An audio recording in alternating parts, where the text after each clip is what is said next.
2008 आसाम सिलसिलेवार धमाका केस में सीबीआई की खुसूसी अदालत ने रंजन दायमारे समेत 10 अफराद को उम्र कैद की सजा सुनाई। रंजन दायमारे एनडीएफबी के चीफ हैं। ख्याल रहे कि सन 2008 में गुवाहाटी, कोकराझार, बोंगाई गांव और बारपेटा में सिलसिलेवार धमाके हुए थे। इन धमाकों में 88 अफराद की हलाकत हुई थी। सीबीआई ने एचएएल के सीनियर मैनेजर भूपेन मोत्रा समेत 12 अफराद के खिलाफ केस दर्ज किया। ओडिशा में सीबीआई की ईसीबी टीम ने कार्रवाई की। टीम भूपेन पर 13 करोड़ के घपले में मुलविस होने का इल्जाम लगा रही है। इस मामले में एचएएल के कई साबिक मुलाजिम और हुक्काम भी सीबीआई की रडार पर है।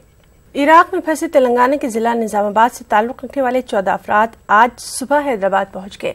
हैदराबाद के काचीगुड़ा रेलवे स्टेशन पर इनका इस्तकबाल किया गया। 14 अफराद Telangana NRI wing, gulf Telangana welfare and culture association, Telangana जागृति की कोशिशों के सबब 29 जनवरी को दिल्ली पहुंचे थे।